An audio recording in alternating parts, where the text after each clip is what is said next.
Уважаемые товарищи, 2 апреля мы отметим 30-летие договора об образовании сообщества Беларуси и России, который заложил фундамент развития нашего союзного строительства.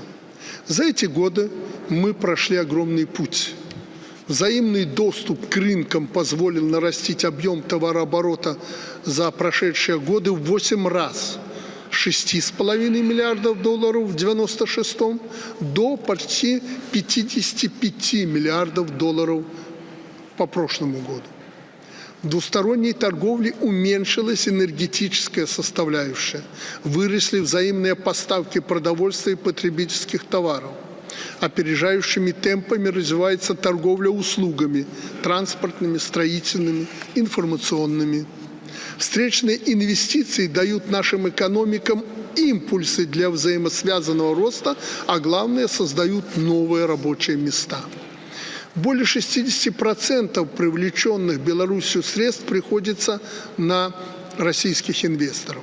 Наша страна также существенно нарастила вложения в российскую экономику.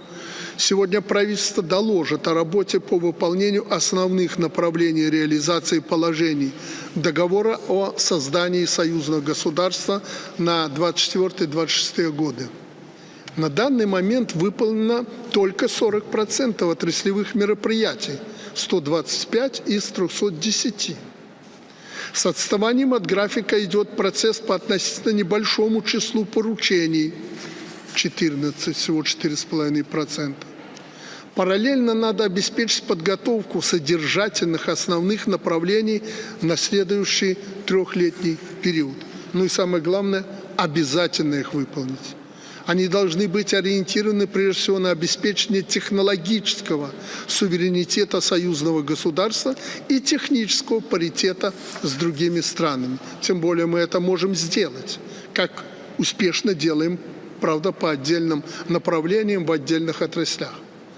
Правительством, постоянному комитету необходимо качественно, всесторонне их проработать, чтобы затем двигаться вперед со скоростью, которая требует от нас уже ситуация.